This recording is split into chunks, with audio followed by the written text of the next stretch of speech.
Waterfall, the CCW podcast. Hello and welcome to Waterfall. It's the water saving podcast. It's brought to you by CCW, the Consumer Council for Water. Waterfall is about saving water, saving money, protecting the environment and combating climate change. I'm Mike Keel. Thank you for joining me. Now, this episode is a very exciting and important milestone. It's our 100th episode, which is quite unbelievable, given that this little podcast started out as a 6-part run during the summer drought of 2022. So we've now managed to reach 100 episodes. That means we've got well over 2 days of material if you played it all back to back. Now that's my kind of weekend. Non-stop water chat. So I just want to thank you all for listening. It's been so much fun and I hope you've had fun along the way too. So make sure you do check out our massive back catalogue of episodes. For this special episode, we are talking rubbish and water. And I'm sure many of you are saying that, well, there's no real change there to the preceding 99 episodes about the amount of rubbish that's been taught. But this episode, we are actually tackling a curious contradiction. Why has recycling our rubbish at home become second nature for so many of us, while saving water still feels like an afterthought? From colourful bins and catchy slogans to school assemblies and council leaflets, recycling has been embedded in our daily lives. But when it comes to water, arguably our most precious resource, our habits lag behind. So why is that? To help us unpack this, we're joined by Professor Maja Kutlaca, a social psychologist and associate professor at Durham University. Maja's research explores how people engage in collective action, allyship, and social change. She's passionate about understanding the psychological drivers behind why we act or don't act on issues that matter. So let's dive straight in. Maja, welcome to Waterfall. Hello. Hello, thank you so much, Mike, for having me. And I'm really excited to be sharing some of my thoughts about this very, very important topic that, as you said, doesn't get so much attention. Even in places, and I come from the south of Europe, where droughts, fires, lack of water, scarcity is very much an everyday occurrence, but it's not something that we don't pay enough attention to, and we should. Oh, absolutely right. Oh, you've started off very well there, Maja. And look, we're super pleased to have you as our guest on our 100th episode. I mean, let's just cut straight to the chase. So, I mean, your work, your research looks at how people engage in collective action and how messaging can influence what we do, how we think. But why do you think that recycling has become a socially accepted norm, while saving water hasn't reached that same level? I mean, there is one interesting thing that I can draw from my work on activism, right? So when we think of activism and what it actually makes change, we mostly think about, people outside protesting. We see them, we can draw inferences about what they want or don't want and so on. And it's a little bit similar with recycling, right? We have recycle bins in front of most households. This is becoming a thing in our metros, underground, at our schools, at universities, right? We always see these things. Do we see water saving? Not so much, right? It's not something visible to us. And why is that an issue? Sometimes, and for some reason, is that we know that we follow what other people do and what we think other people are doing. These are very important concepts in psychology called the norms. And for us, and for a lot of us, recycling has become a very normative behavior, right? We see our neighbors doing it. We see it do it in school. It's everywhere around us. Do we see someone taking a shorter shower? Usually only our partners and kids at home. We can't, do that with our neighbors. So it's not something that is so easily visible to us. And of course, another thing is that we have so much now information about recycling everywhere. We're bombarded with it, which is good. People are provided with enough information about the impact of their behavior, what is being done with recycling, and so on and so forth. Does this information really carries around about water?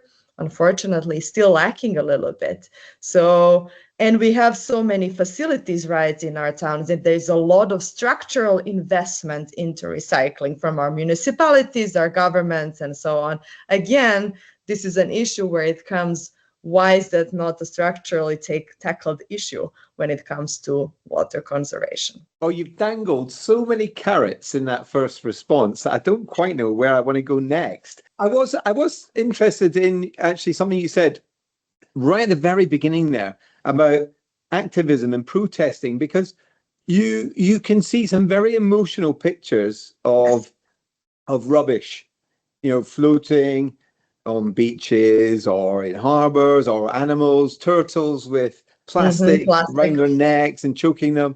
And you can see that kind of, it does provide motivation for people to want to recycle and do the right thing.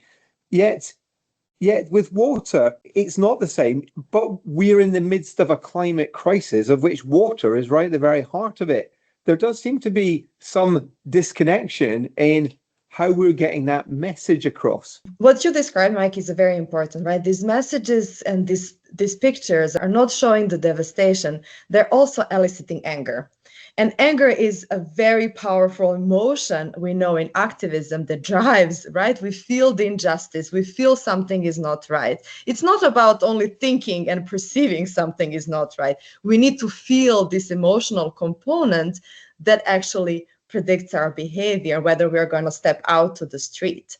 And then when we see a lot of people, especially being angry about something, that also we infer that this is something that's important to us to be angry about. We don't see so much anger, these emotion-inducing images when it comes to droughts. Although arguably when we see, rivers dying, or fish dead and a completely empty riverbeds, seas that are withdrawing, all of these things are important things to us, but we don't in that sense think about it in that way. Lakes disappearing. I think it's important also to think of the context of UK, and it's different thinking of different climate and natural context in different places. So if you go, for instance, to South Europe or to African countries, or to South, where it's hot, it's dry, seeing the river dying and not existing can be very an emotional experience. But it's not something you often encounter, at least not in Newcastle, thinking that a whole river or a whole lake that you once bathed as swam as a child has disappeared. So it's also about, in some places, these images and these concerns are much more closer to home, and garbage, unfortunately, and these things is closer to everyone, to all of us in the UK. But what happens in droughts and water missing, it still feels a bit too far away. So bringing it back home, we need to think about how to make it relevant to also us here. I think that's absolutely right. We're not great at making it relevant in terms of people understanding the connection between their action at, say, the kitchen sink and what it means in the natural environment. And the other thing that you got me thinking about is the point on anger. I mean, you're so right. Anger is such a powerful emotion. Now, there's been a bit of an own goal. When I say a bit of an own goal, there's an understatement. A huge own goal in water, because there is anger in water. Unfortunately, a lot of the anger is directed towards water companies because of storm overflows and pollution of rivers, lakes, and streams. So people are angry, but that's not going to provoke action on water saving. In fact, you could argue that the anger on the pollution side of things makes people less likely to take action on saving water, because they don't like the perception of doing something for the water company. They don't want to be doing the water company a favor. Now, I would argue that actually you're saving water. You're not doing your water company a favor. You're doing the environment a favor. You're doing the climate a favor. You're actually doing a favor to, there are different beneficiaries, not just the water company. How can we make people feel good about saving water? I do want to tackle a little bit. I think the issue, and you have to understand, right? The water the resources such as river and so on should be arguably a public good. Yet it has been privatized in England, at least for as almost 40 years or so. So of course this disconnect between something that should be a public resource and good, right? And then it is in the hands of a private profit, connects that disconnect. It connects this kind of idea that people may feel angry, may redirect their anger towards the privatized part. And to an extent, I think we need to acknowledge that anger is, to an extent, right. Now, of course, we still need to be thinking about water because it is not an unlimited resource, unfortunately, anymore. And we need to be thinking how to preserve it. Now, I think, of course, especially here, there is a lot of, as it is, with recycling, we feel better that we are helping, making our environment clean, you're not killing animals and so on. I think people can relate. Environmental concern is something that actually transcends all our environmental behaviors, and we can link it more strongly to also water consumption, knowing that if we reduce our water consumption, we're actually going to preserve our beautiful lakes, preserve our beautiful rivers. We will actually be able to enjoy those waterfalls that we have here for a long, long time. And not only us. I think what we often forget, especially when we deal with messaging, is that sometimes we just talk about just ourselves and us enjoying, but we also care about our children and about our future generations. Feeling good about what we do here for someone who will come in future is also an important resource for us. But as I said, I think part of the anger directed at the private is that should be acknowledged, and it's to an extent a rightful anger. I will just illustrate it with an example of what happened, for instance, in Italy. About 15 years ago, they had a wide nation referendum and mobilization against privatizing water. In that moment, there was a collective that created, right? Trying to think about water is our really critical resource, and we imbued our identities with it, right? This is something so important to us, and we know when something becomes so important to us, we will take care of it more. However, here it is more an individual decision, not a collective. So I think that's what we need to think how to overcome. And I think helping to think about not just our personal impact, but about our kids, our generations who are coming, could potentially help us reach that. Who do you think should be best placed to deliver that kind of message? Because as we've already talked about, there's anger amongst many people towards the water company. So yeah, how can you get that message across, and who would be, does your research reveal who would be better at delivering those kind of messages?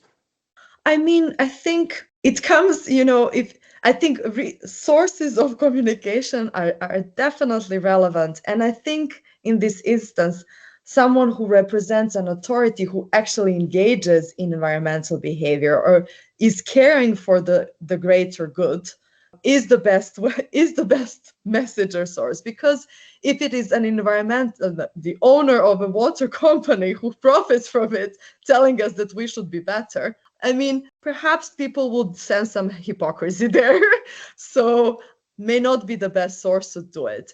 But our municipalities, our communities, our community leaders, people we look up to, relevant politicians as well. There is also our Green Party here as well, our environmental groups as well, who could deliver those messages better. But I think especially on the community level, for instance, us in Heaton, the community leaders, they're the best.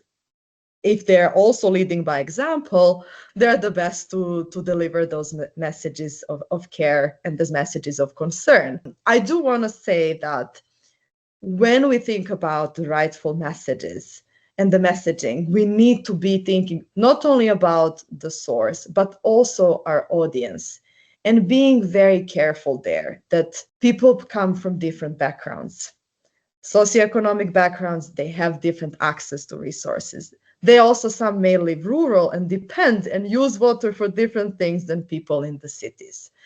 We can also think about that, in our Newcastle city, there is a neighborhood where people have swimming pools. The water consumption in these houses is very different to people who live in council flats. And messaging and care about it needs to take into consideration that people come from different backgrounds, have different access to resources, and also their impact might be very different, right? Someone saving or little bit or not in a council flat, it's very different from a person who may decide to not use their swimming pool anymore. No, absolutely. And you make that's a really good point. That something that's come up before. It's not just one message, is it? It's going to be delivered in a tailored way, understanding people's circumstances. And it's quite interesting because I live in Birmingham, and that's where I'm speaking to you. This is where Waterfall HQ is.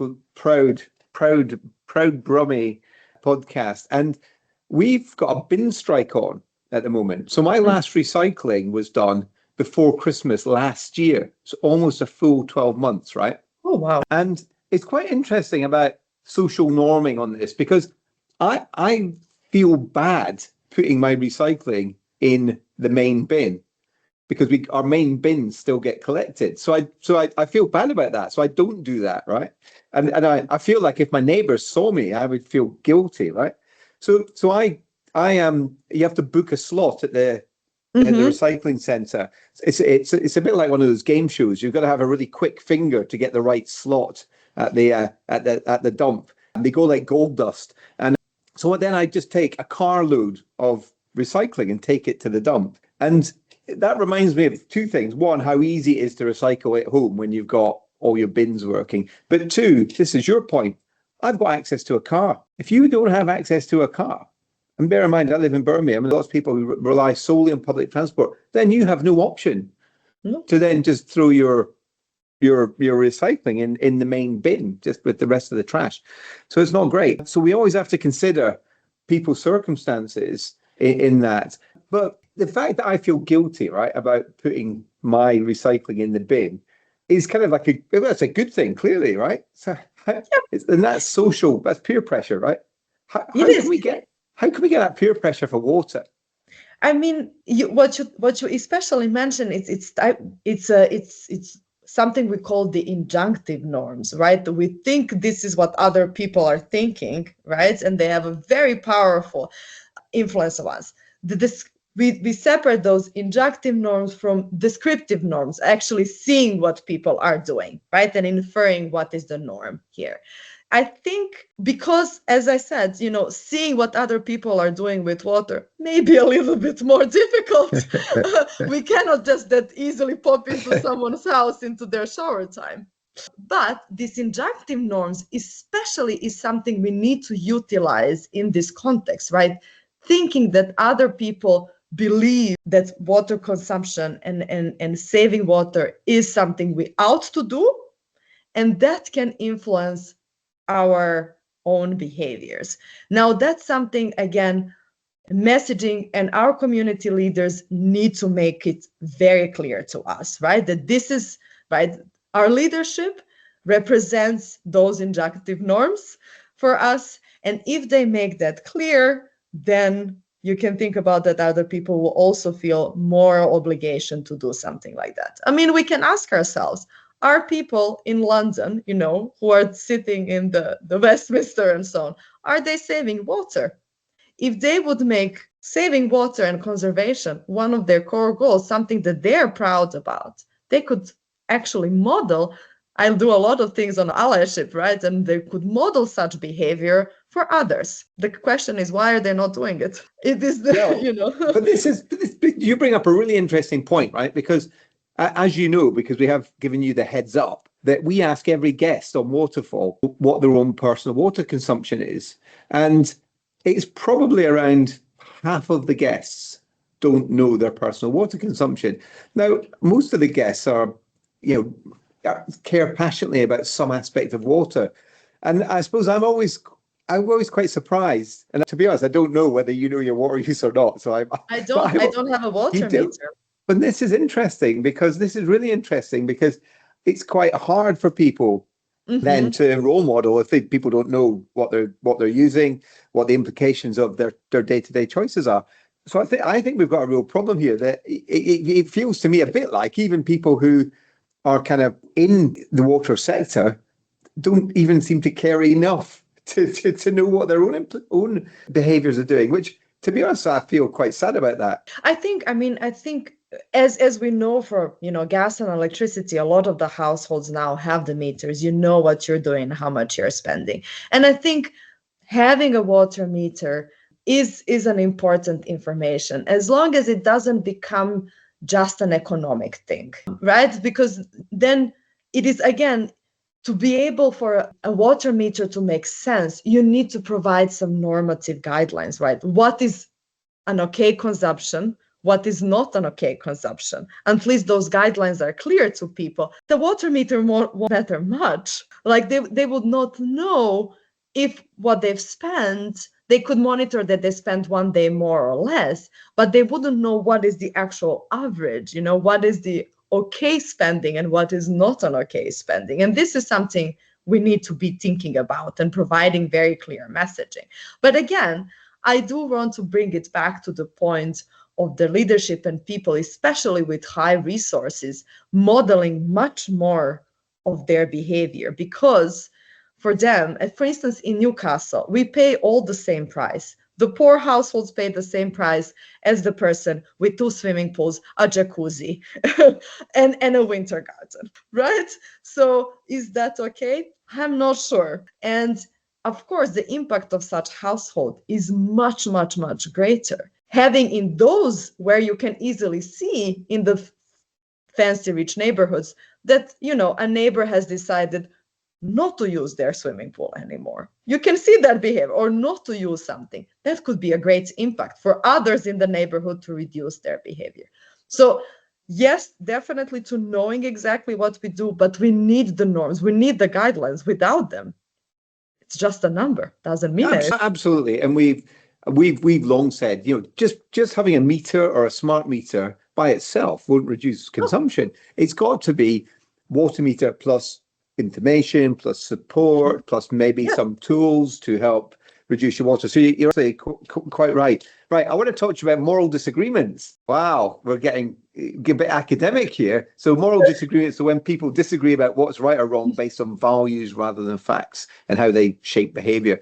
So do you think the way recycling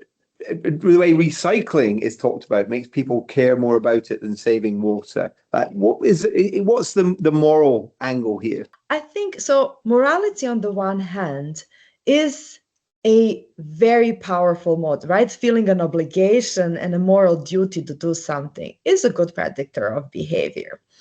Now, what we study in the moral disagreement is how people talk when they hold opposite moral values. And what sometimes can happen, both in recycling and in a lot of environmental behaviors, is that people who are doing the right for the cause, right, engaging in all these right behaviors, but they can come across as very preachy and imposing their moral values. And it's not because their moral values are good, but when you come across as a very moralizing person, you can make other people feel bad. And not only that you can make feel bad, you can also exclude them from your circle and behavior. And if you are a very, very concerned person, you may come across and you talk to somebody who may not know enough about water consumption or who may not be saving water, and you may engage in a lot of judgment. Does that help the conversation? We think it doesn't, because having empathy and having understanding is actually what can help you make your message heard. Having this moral authority or moral superiority can make others really shy away from you. Now, when it comes to, I think, recycling, those conversations are perhaps, in a way, because it's more a normative behavior, it's less moralized in a way. We all are doing it because others are doing it. There is not such a huge polarization between people. Perhaps in a way, and I'm going to be very, we don't know this because it's not studied. Perhaps in a way, we need to moralize water more. I do think people need to start really embedding that with moral values. But I would always say, don't use that to judge others because the soon that you engage in this polarized, moralized conversation, then our conversation break up and people will be left behind instead of bringing them towards your cause. Now, a really strong point. Don't judge others, just like I did earlier in this call when I was saying that all these water professionals didn't know the water use. So here I am doing exactly what you said we shouldn't do. So oops. It's we learn yourself. and do this through learning, but I think for all of us who care, we just need to be aware that sometimes the way we communicate can come across as judgy. That's all. No, absolutely. That's one of the reasons why we say this whole podcast is about water saving money, because that'll work for some people, saving the environment, that works for other people, and combating climate change, because obviously we have a climate crisis, and water use actually takes carbon, right? To treat water, pump water, to clean up water and put it back in the environment. So there's all these reasons, and that's what we've always tried to focus on, actually, that there's all these good things from saving water rather than berating people for the bad things. And the other point is that we're never we don't want to say to people, this isn't about having to make huge lifestyle choices. It's actually very easy to make some tweaks. It's very easy to save water, which I think, again, is another sort of point that we consistently try to make, because we're not trying to say to people some massive sacrifice. It's actually just a few tweaks here and there can actually save a lot. So you'd be surprised. So, one of the things, and you've touched on this already, is that seeing is believing. So when you see when I look at the amount of recycling that I then take to the tip at the moment in Birmingham, I literally have cars full of it. You're like, wow, we use so much stuff. You get a real appreciation of that. But with water, once it's gone down the drain, you don't see it. That's, it's disappeared. It's out of sight, out of mind. Do you think that's part of the problem with water when it comes to making changes to save water? I do think so. I'm not sure here it's not so common to have rainwater reservoirs, but in the south, people actually do have those more because they depend on them. So you can see how much you have and what you've spent, right? So it becomes a more concrete thing. Here, it's simply a different climate, different nature in this side of north of Europe, right? So you don't get to see it. I think it would be nice, I do think people would appreciate some visualization of where it goes, how it goes, and what kind of impact it is. I do think what people can think about more specifically is about products that they use and chemicals that they put into the water, right? So that's something we do have an actual visual representation, right? How much detergents, which kind of detergents are we using, and so on. So I think that's something we can think about. How much pollutants we are putting. It's more a visual representation of us that we can change our behaviors. Again, it's important to have access to different options and know how to use, how to wash, how to use this differently. Again, that's something that people need to be aware and have access to, and that more pro-environmental options are actually available to them very easily and for not so much money. But yes, I definitely agree. If you would have, something, for instance, at the seaside on the Adriatic coast or on the Mediterranean, you see people saving water, so you can see how much you spent. No, absolutely. And right, we're rapidly running out of time, unfortunately. What one psychological insight do you think that water companies or campaigners or policymakers should keep in their mind when they're trying to promote sustainable habits, particularly in relation to water saving? I would again emphasize water is our public good and a resource. So it is about us as a collective, not me as an individual only. So we need to, when we think about water saving, we are not only doing it just for ourselves, we are doing it for everybody else. And I think thinking about that as a collective contribution, a bigger goal that that we can work towards too. I think that's something that should be emphasized. And of course, being sensitive that different people, depending on their backgrounds, may be able to contribute more or less to it, but all contributions, be it small or large, are important for the collective goal. Yeah, no, absolutely. Right. Now, I've already preempted the very, very last question, right, about your own personal water use. So I think you said you didn't know your personal water use. Have you made any attempt to estimate it? I have to say, I don't think I have. I do come from a place which is very hot and where it's drought. So for me, showers are something that I do very quickly, just by something because I've experienced water shortage in my life and not having access to water throughout my life. So I'm very conscious about, not wasting it on those things.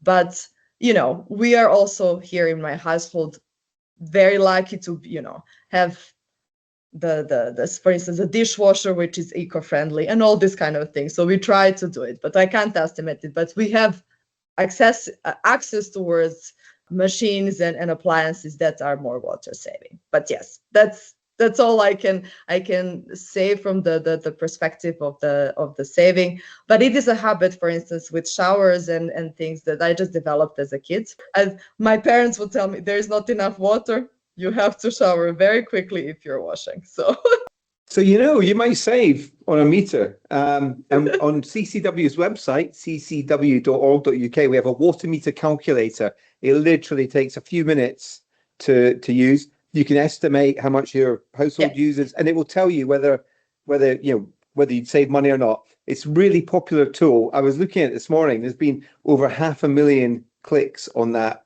tool since April the 1st this year, which is quite phenomenal, which shows that people are interested in obviously trying to save some money because water bills have been going up, but also, we've had a very unusual year weather-wise, so it's a very important tool.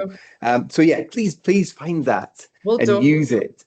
Maja, it's been an absolute pleasure talking to you. I'm loving the enthusiasm by which you are tackling your topic, which is absolutely fascinating. And, it would be great to be able to, reflect in a few years' time and see that water has made progress towards, embedding in people's minds that actually it is such a valuable resource, and do it in a way that's not preachy. Excellent. Yeah, I agree. Yes, it will be lovely and to revisit, and hopefully my colleagues in my group, actually, for environmental psychologists, are collaborating with the local water company to understand how we can do better and save water here in Newcastle. So maybe soon we will have some actual interventions we can talk about. Excellent. Well, I look forward to hearing from them. Maja, thank you so much for joining us on Waterfall. Thank you so much. Have a lovely day. See you. Be sure to head back through the archives and check out all the past episodes of Waterfall. Bye. So that was Maja there. And just like that, we've wrapped up our 1000th episode. Great to hear her thoughts, particularly on leadership, role modeling, and getting the right information to people so that they understand what is good and what is bad when it comes to water use. And she was very forgiving that I was slightly preachy about people who don't know their personal water use. As always, you can visit CCW's website, where you can find a whole bunch of resources to help you save water, including the water meter calculator that I mentioned just a few minutes ago. But for now, thank you so much for listening and being part of Waterfall. Don't forget, you can get in touch with us, podcast@ccw.org.uk. You can check us out on our socials. Our handle is @CCW Voice. So please do share with us your water saving tips. And finally, don't forget to check out our massive back catalogue, 100 episodes, and leave us a 5-star review on Apple Podcasts. Every review matters, apparently. So that's it for this episode. See you next time on Waterfall.